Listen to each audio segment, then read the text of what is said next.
बहुत बड़ा थैंक्स विटकिड और लियाडा मेरी को मेरी पिछली वीडियो में फर्स्ट और सेकंड कमेंट के लिए। साथ में थैंक्स उन सबको भी जिन्होंने मेरी पिछली वीडियो में कमेंट्स और लाइक किए।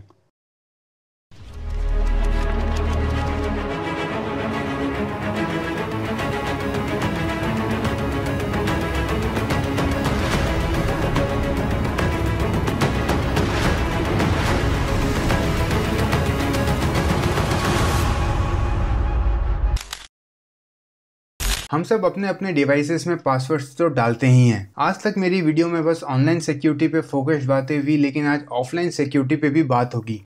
आप सब आपके फ़ोन में रखे हुए प्राइवेट डेटा जैसे आपके photos, contacts, private chats, music, documents, online banking details या फिर सीक्रेट सनी देओल की वीडियोज़ को सिक्योर करने के लिए पासवर्ड डालते हो। ये इंपॉर्टेंट है क्योंकि ज़्यादातर लोग उनसे रिलेटेड सेंसिटिव डेटा को जिन्हें वो ऑनलाइन स्टोर नहीं करना चाहते या जिस डेटा को वो फटाफट ऑफलाइन एक्सेस कर सकें, उसी डेटा को उनके कंप्यूटर्स या स्मार्टफोन्स में स्टोर करते हैं। अब ऑनलाइन हैकर को आपका डेटा चुराने में बहुत टाइम लग सकता है क्योंकि उस हैकर के पास आपका डिवाइस फिजिकली नहीं होता, लेकिन अगर कोई भी चोर आपके स्मार्टफोन चुरा लेता है और फिर आपका पासवर्ड भी जैसे तैसे गेस कर लेता है, तो फिर एक तरीके से आपका स्मार्टफोन और आपका सारा डेटा दोनों ऑफलाइन और ऑनलाइन उस चोर को मिल जाएंगे। और अगर उसमें से कुछ सेंसिटिव डेटा हुआ तो शायद वो आपके खिलाफ भी यूज़ किया जा सकता है। याद रखिए कि आपका सारा ऑनलाइन डेटा भी आपके पर्सनल डिवाइस से एक्सेस किया जा सकता है और वो भी बड़ी आसानी से। आपके ऑफलाइन डेटा को सिक्योर रखने के लिए आपके डिवाइस जैसे कंप्यूटर्स और स्मार्टफोन्स आपके डिवाइस में पासवर्ड सेट करने का ऑप्शन देते हैं, जिसमें इन पासवर्ड्स को डालने के लिए पीसी या स्मार्टफोन कंपनीज ने आपको 4 ऑप्शन दिए हैं। पहला है नंबर पिन अनलॉक पासवर्ड, जो मोस्टली स्मार्टफोन्स में देखा जाता है और पीसीस में भी इसको यूज़ किया जाता है, पर पीसीस में अल्फ़ाबेटिकल पासवर्ड्स का यूज़ ज़्यादा होता है। दूसरा है ग्रिड पैटर्न अनलॉक पासवर्ड। तीसरा है fingerprint scanner biometric unlock password और चौथा है फेस अनलॉक बायोमेट्रिक पासवर्ड। इतने सारे ऑप्शंस के बावजूद आपने नोटिस किया होगा खासकर स्मार्टफोन्स में कि कोई भी टाइप का अनलॉक पैटर्न सेट करने के लिए आपको पहले पिन वाला पासवर्ड सेट करना पड़ता है और फिर उसके बाद ही आपके दूसरे पासवर्ड जैसे फिंगरप्रिंट अनलॉक वगैरह उस पिन पासवर्ड के ऊपर सेट किए जाते हैं। बहुत लोगों का ये भी मानना था कि पिन पासवर्ड सबसे ज़्यादा सेफ होते हैं, लेकिन क्या इस चैनल के सब्सक्राइबर्स का भी यही मानना था? ये जानने के लिए मैंने अपने चैनल के कम्युनिटी पोस्ट में सब्सक्राइबर्स की प्रेफरेंसेस पूछी, जिसमें पता चला कि मोस्ट सब्सक्राइबर्स प्रेफर करते हैं फिंगरप्रिंट अनलॉक पासवर्ड को और फिर उसके बाद प्रेफर्ड पासवर्ड पैटर्न है पिन कोड का, फिर नंबर आए ग्रिड पैटर्न का और लास्ट में था फेस अनलॉक। बहुत बड़ा थैंक्स उन सबको जिन्होंने इस पोल में हिस्सा लिया और प्लीज ऐसे ही आगे भी कम्युनिटी पोस्ट पे एक्टिव बने रहिए। खैर, जहाँ तक मुझे लगता है लोग जो भी पासवर्ड पैटर्न का स्टाइल यूज़ करते हैं वो उनकी ईज़ और कंफर्ट को ध्यान में लेके यूज़ करते हैं, लेकिन यहाँ बात हो रही है डिवाइस के डेटा की सिक्योरिटी की और इसलिए ये जानना जरूरी है कि इन सब पासवर्ड ऑप्शंस में से कौन सा ऑप्शन बेस्ट है आपकी डिवाइस की सिक्योरिटी के लिए। यही बात होगी आज की वीडियो में। Welcome to anonymous tech tailor. और कौन सा अनलॉक पासवर्ड पैटर्न है सबसे बेहतर, आओ बताता हूँ। आज की वीडियो शुरू करने से पहले एक बार पूरी कर लेते हैं हमारे सब्सक्राइबर हर्ष बिहार की रिक्वेस्ट, जहां उन्होंने रिक्वेस्ट किया था कोडिंग की हिस्ट्री के ऊपर एक वीडियो। पहली बात तो ये कि मैं इस टॉपिक पे अलग से एक वीडियो बनाने वाला था, लेकिन जब मैंने इस टॉपिक की लिखा पढ़ी शुरू की तो पता चला कि ये बहुत बड़ा टॉपिक है और इस टॉपिक को शॉर्ट करें तो इसकी एक पूरी वीडियो नहीं बन सकती, इसलिए मैंने इस टॉपिक को इस वीडियो में इंक्लूड कर लिया। कोडिंग पैदा हुई साल 1883 में, जहां सबसे पहले किसी भी टाइप के कंप्यूटिंग लॉगरिथम को डेवलप किया गया था। इसे बनाया था एडा लवलेस ने और इसी लॉगरिथम को दुनिया का पहला प्रोग्रामिंग लैंग्वेज भी कहा जाता है। फिर सीधा 1999 में एक low level coding language assembly को क्रिएट किया गया था, जिसे उस जमाने के कैलकुलेटर एग्जैक में यूज़ किया जाता था। फिर 1957 में IBM ने फोर्ट्रान के नाम से और एडवांस कोडिंग लैंग्वेज को डेवलप किया, जो आज भी यूज़ होती है उनके सुपर कंप्यूटर्स में। इसी के एक साल बाद एल्गो प्रोग्रामिंग लैंग्वेज डेवलप हुई, जो बहुत इंपॉर्टेंट डेवलपमेंट मानी जाती है, जिस पे आज के जावा, सी और C++ बेस्ड हैं। इसके एक साल बाद कोबोल आया, जो किसी भी कंप्यूटर ब्रांड में रन हो सकता था, पर इसे मोस्टली ATMs और टेलीफोन सिस्टम्स में यूज़ किया जाता है। फन फैक्ट ये है कि कोबोल को टर्मिनेटर के डिस्प्ले इंटरफेस में भी यूज़ किया गया था।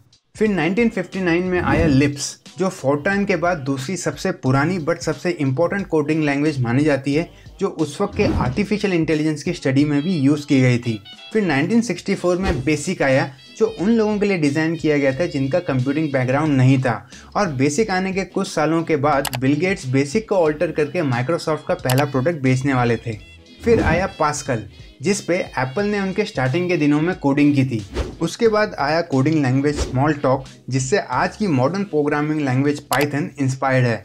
अब आया टाइम हाई लेवल और मॉडर्न प्रोग्रामिंग लैंग्वेजेस का।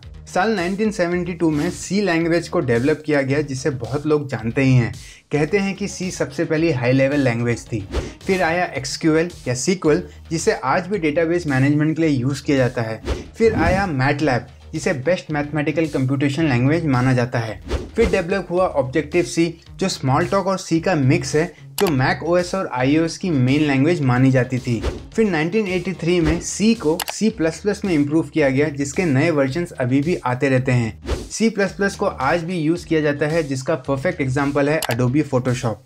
फिर 1987 में आया पर्ल, जो मिक्स है लिप्स, सी और बेसिक के फीचर्स का, जिसे यूज़ किया जाता है लिनक्स सिस्टम के एडमिनिस्ट्रेशन में, वेब डेवलपमेंट में और नेटवर्क प्रोग्रामिंग में। फिर 1991 में फेमस प्रोग्रामिंग लैंग्वेज पाइथन को डेवलप किया गया, जिसे मोस्ट प्रोग्रामर्स बहुत पसंद करते हैं। उसके बाद माइक्रोसॉफ्ट लाया विजुअल बेसिक्स, जहां कोड्स को ग्राफिकल इंटरफेस दिया गया था। फिर 1993 में प्रोग्रामिंग लैंग्वेज आर आया। उसके बाद 1995 में फेमस जावा लैंग्वेज डेवलप हुई और उसी साल और भी लैंग्वेजेस आए, जैसे PHP, रूबी और जावास्क्रिप्ट। फिर सीधे 5 साल बाद साल 2000 में आया C#, जो फीचर करता है दोनों C++ और माइक्रोसॉफ्ट विजुअल बेसिक्स के फीचर्स को। C# को माइक्रोसॉफ्ट के बहुत सारे प्रोडक्ट्स में यूज़ किया जाता है। 2003 में आया स्काला और ग्रूबी। फिर 2009 में टेक जायंट गूगल ने गोलैंग के नाम से एक प्रोग्रामिंग लैंग्वेज डेवलप करी, जो गूगल सॉफ्टवेयर सिस्टम्स की प्रॉब्लम ठीक करने के लिए बनाई गई थी। पर यह है बहुत एडवांस लैंग्वेज, जिसमें मेमोरी सेफ्टी और गार्बेज कलेक्शन जैसे इंपॉर्टेंट फीचर्स डाले गए। साथ में Golang highest paid technical skill में से एक है। मीन्स गूगल में सबसे ज़्यादा पैसे कमाने हैं तो गोलैंग सीखना पड़ेगा। और अब बेस्ट लैंग्वेज, जिसको मैंने लास्ट के लिए बचा के रखा था। साल 2014 में एप्पल ने स्विफ्ट प्रोग्रामिंग लैंग्वेज को डेवलप किया, जो अभी तक की सबसे बेस्ट लैंग्वेज है, क्योंकि ये दोनों पीसी और स्मार्टफोन पे एप्लीकेबल है, जिससे आईओएस और मैक दोनों के एप्लीकेशंस को आसानी से डेवलप किया जा सकता है। एप्पल ने स्विफ्ट डेवलप किया था ताकि वो एप्पल में पहले से यूज़ होने वाली दूसरी लैंग्वेजेस को उनके खुद के प्रोग्रामिंग लैंग्वेज से रिप्लेस कर सकें, जैसा वो हमेशा करते हैं। तो ये थी कोडिंग की हिस्ट्री शॉर्ट में। और अब वापस आते हैं आज की वीडियो के टॉपिक पे। शुरू करते हैं नंबर पिन अनलॉक पासवर्ड से, जो कि एक बहुत ही बेसिक और पुराना पर बहुत ही भरोसेमंद तरीका है स्मार्टफोन्स को सिक्योर करने का। पिन पासवर्ड की शुरुआत नोकिया के ज़माने से ही हो गई थी और आज तक ये स्टाइल ऑलमोस्ट हर डिवाइस में यूज़ किया जाता है, चाहे एंड्रॉयड हो या आईफोन। पिन वाले पासवर्ड्स जिंदाबाद। आजकल मिनिमम 4 डिजिट के पिन से लेकर मैक्सिमम 6 डिजिट के पिन तक के पासवर्ड्स आप एंड्रॉयड या आईफोन डिवाइसेस में सेट कर सकते हो। क्योंकि आपके डिवाइस में 10 बटन से पासवर्ड सेट किया जा सकता है, इसलिए 4 डिजिट के पिन में मैक्सिमम 10⁴ कॉम्बिनेशन हो सकते हैं, जो टोटल हुए 10,000 कॉम्बिनेशन, जिसमें पासवर्ड ब्रेक के चांस सिर्फ 0.001% होंगे। और अगर आप 6 डिजिट पिन यूज़ करते हो तो मैक्सिमम पॉसिबल कॉम्बिनेशंस होंगे 10 लाख कॉम्बिनेशंस, और इसमें पासवर्ड ब्रेक होने के चांसेस पहले से घट के 0.001% हो जाएंगे। मैंने ये परसेंट्स इसलिए बताया क्योंकि कोई भी चोर इतने सारे कॉम्बिनेशंस ट्राई नहीं कर सकता लगातार, क्योंकि आजकल के डिवाइसेस में करीब 10 गलत पासवर्ड अटेम्प्ट्स के बाद या 10 बार गलत पासवर्ड डालने के बाद डिवाइस परमानेंट लॉक हो जाता है और कुछ केसेस में तो डेटा वाइप भी हो जाता है। कहने के लिए तो ये सिक्योरिटी बहुत अच्छी है, लेकिन कुछ लोग प्रेडिक्टेबल पासवर्ड्स यूज करते हैं, जैसे 1 की लंबी लाइन या 0 की लंबी लाइन वगैरह। ये सब मत कीजिए। इन सब से आपका काम तो आसान होता ही है, साथ में चोरों का भी काम आसान हो जाता है। अगला है ग्रिड पैटर्न अनलॉक पासवर्ड, जहां कोई भी पासवर्ड सेट करने के 3 बेसिक रूल्स होते हैं। पहला कि पैटर्न सेट करने के लिए कम से कम 4 नंबर्स कनेक्ट करने जरूरी हैं। दूसरा कि किसी भी 2 नंबर को कनेक्ट करने के लिए उन दोनों के बीच के नंबर को कनेक्ट करना जरूरी है, मतलब एक को डायरेक्ट 3 से कनेक्ट नहीं किया जा सकता। एक को 3 से कनेक्ट करने के लिए 2 को इंक्लूड करना पड़ेगा। तीसरा कि किसी भी एक नंबर को सिर्फ एक बार ही यूज़ किया जा सकता है और इस तरह यूजर्स मैक्सिमम सिर्फ 9 नंबर्स ही यूज़ कर सकते हैं। अगर आप इस 3x3 ग्रिड के 9 नंबर में से सिर्फ 4 नंबर का पासवर्ड पैटर्न सेट करते हो तो इसके टोटल कॉम्बिनेशंस होंगे 1624 और पासवर्ड ब्रेक होने के चांसेस सिर्फ 0.06% ही होंगे। अगर ये काफ़ी नहीं है तो 5 नंबर के पैटर्न सेट करने पर होंगे 7152 कॉम्बिनेशन और पासवर्ड ब्रेक होने के चांसेस घट के 0.01% पे आ जाएंगे। और जैसे जैसे नंबर्स बढ़ते जाएंगे पॉसिबल कॉम्बिनेशंस भी उतने ही बढ़ते जाएंगे और पासवर्ड ब्रेक होने के चांसेस भी उसी हिसाब से घटते जाएंगे। पर अगर आपके पास रूटेड एंड्रॉयड स्मार्टफोन है और अगर आपको थोड़ा कीड़ा करने की आदत है तो ये मामला इंटरेस्टिंग हो जाएगा। रूटेड एंड्रॉयड स्मार्टफोन में आप 3x3 ग्रिड को 4x4 ग्रिड, 5x5 ग्रिड या इवन 6x6 ग्रिड में भी अपग्रेड कर सकते हो, जिससे पॉसिबल कॉम्बिनेशन बहुत हाई हो जाएंगे, पासवर्ड ब्रेक होने के चांसेस भी उतने ही कम हो जाएंगे और डिवाइस की सिक्योरिटी भी आसमान पहुंच जाएगी, जिसके पासवर्ड ब्रेक होने के चांसेस होंगे सिर्फ 0.000001% और शायद से सबसे ज़्यादा सिक्योरिटी होगी। पर यह करना उतना एडवाइजेबल नहीं है क्योंकि इसका कुछ मतलब नहीं बनता है। देखा जाए तो यहाँ पर कुछ गलत अटेम्प्ट्स के बाद भी डिवाइस लॉक और वाइप हो सकता है, लेकिन कुछ गलतियों की वजह से इस पासवर्ड को भी ब्रेक करना आसान हो जाता है। पहली गलती है आपके रेगुलर पैटर्न के फिंगरप्रिंट मूवमेंट के निशान स्क्रीन पर छोड़ना, जिसे देख के ही पता चल जाए कि यार पासवर्ड तो ये है।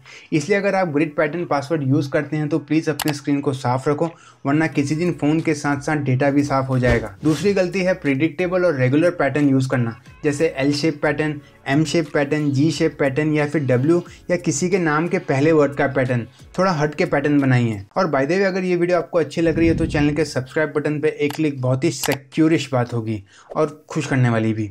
अच्छा, अब आते हैं बायोमेट्रिक पासवर्ड पे, जो थोड़ा कॉम्प्लिकेटेड है समझने के लिए और यहाँ एग्जैक्ट नंबर को बता पाना मुश्किल है और इसलिए यहाँ बस हम लोग नंबर गेस कर सकते हैं कि कॉम्बिनेशन या पासवर्ड ब्रेक करने के चांसेस कितने होंगे। बायोमेट्रिक से पासवर्ड ब्रेक करने का मतलब ये है कि चोर उसके बायोमेट्रिक्स यूज करेगा आपके डिवाइस में ब्रेक करने के लिए। वेल, उसके लिए ये डिपेंड करता है कि चोर यूजर से कितना जेनेटिकली मैच्ड है, कितना सेम दिखता है या उसके फिंगरप्रिंट्स कितने सिमिलर है। पहले देखते हैं फिंगरप्रिंट पासवर्ड के बारे में। आजकल मोस्ट कंपनी जो फिंगरप्रिंट स्कैनर ऑफर करती हैं वो है कैपेसिटेटिव फिंगरप्रिंट स्कैनर, जो इलेक्ट्रिक करंट से फिंगरप्रिंट को रीड करते हैं। हम सब जानते हैं कि फिंगरप्रिंट एक यूनिक आइडेंटिटी है जो पूरी दुनिया में एक स्टैंडर्ड की तरह माना जाता है। इनफैक्ट फिंगरप्रिंट ऑथेंटिकेशन को पेमेंट्स के लिए भी स्टैंडर्डाइज किया जा चुका है, लेकिन आफ्टर ऑल ये भी एक हार्डवेयर है जो ऑफकोर्स मिस्टेक कर सकता है, पर बहुत कम। फिंगरप्रिंट पासवर्ड के अप्रॉक्स कॉम्बिनेशन 40,000 से 50,000 तक हो सकते हैं, जिसमें पासवर्ड ब्रेक होने के चांसेस हैं सिर्फ 0.001% और ये ऑफकोर्स दोनों डिजिट पिन और ग्रिड पैटर्न से कम सिक्योरिटी ऑफर कर रहा है।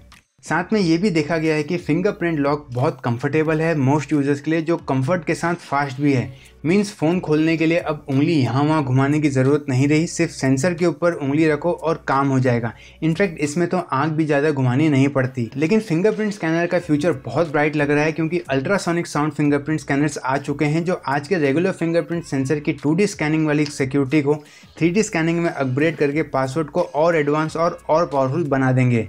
लेकिन अगर मैं ये बोलूँ कि फिंगरप्रिंट पासवर्ड फेस अनलॉक से 50 गुना बेटर है तो जी हाँ, आज का सबसे बेसिक बायोमेट्रिक पासवर्ड सिस्टम है आईफोन का 2D फेस स्कैन या एंड्रॉयड का फेस अनलॉक।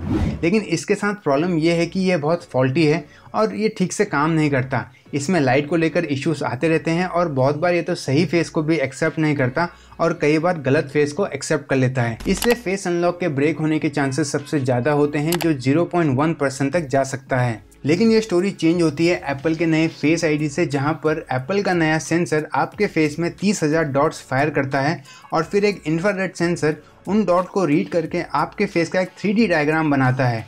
उस डायग्राम को एक नंबर में कन्वर्ट किया जाता है और फिर इस नंबर को 20 से मल्टीप्लाई किया जाता है, जो बनता है उस डिवाइस का नया पासवर्ड। वेल, इस फेस आईडी के बनाए हुए पासवर्ड के मैक्सिमम 10 लाख पॉसिबल कॉम्बिनेशंस हो सकते हैं, जिसमें पासवर्ड ब्रेक होने के चांसेस को दोबारा 0.001% तक कम किया जाता है, जहां सिक्योरिटी 6 डिजिट पिन पासवर्ड के बराबर आ जाती है। पर अगर कॉमन सेंस से देखा जाए तो अगर कोई चोर जिसकी शक्ल, अकल और फिंगरप्रिंट आपके बायोमेट्रिक से बिल्कुल अलग हैं, तो वो चोर कभी भी बायोमेट्रिक प्रोटेक्शन पास नहीं कर पाएगा और आपका डिवाइस सिक्योर रहेगा। सेम फंडा पिन और ग्रिड पैटर्न के लिए भी है, जहां लिमिटेड नंबर के ट्राइज के बाद डिवाइस परमानेंट लॉक हो जाता है। तो इन सब से हम क्या समझते हैं?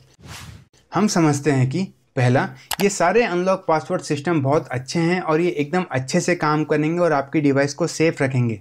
दूसरा, ये सब अनलॉक पासवर्ड ऑप्शंस तब तक और भी सेफ रहेंगे जब तक आप रेगुलर या प्रेडिक्टेबल पिन और पैटर्न यूज़ ना करो। और तीसरा, बायोमेट्रिक पासवर्ड्स खासकर फिंगरप्रिंट सेंसर सबसे कंफर्टेबल और फास्ट ऑप्शन है। वेल, आपको कौन सा पासवर्ड रखना पसंद है और क्यों, कमेंट करके मुझे ज़रूर बताएं। तो इतनी ही थी आज की वीडियो। थैंक्स फॉर वॉचिंग और ऐसी ही इंटरेस्टिंग और इन्फॉर्मेटिव टेक वीडियोज़ के लिए stay tune to anonymous tech Taylor.